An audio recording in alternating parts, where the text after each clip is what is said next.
Достар, сіздермен мен Айдана. Бүгін біз шартты операторларға есеп шығаратын боламыз. Бұл бізде бірінші есеп. Біздегі есептің шарты бойынша бірінші сынып оқушыларына арналған салыстыру кодын жазып шығыңыз. Кодта екі сан енгізіледі. Егер бірінші сан үлкен болса, үлкен белгісін, екінші сан үлкен болса, мынандай кіші белгісін, екеуі тең болса, тең белгісін басып шығаруымыз керек. Ең алдымен біз екі айнымалы енгізіп аламыз.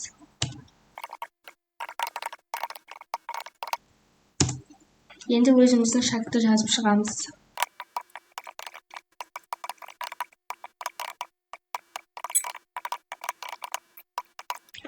Мен шартты жазып шықтым. Шарт бойынша бізде А деген айнымалысы, егер А үлкен болса, бізде А көп деп шығарады. Б үлкен болса, Б көп. Егер де екеуі тең болса, бізде Python'да тең белгісін екі теңдікпен беріледі.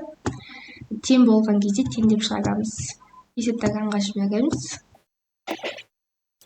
4 және де 5 сан енгізген кезде бізде 5 сан көп болып шықты. 4 және 4 сан енгізгенде екеуі тең. 5 және 4 сан енгізген кезде тағы да 5 жаққа 5 санына қарай қарады. Сіздермен болған мен Айдана. Келесі видеода кездескенше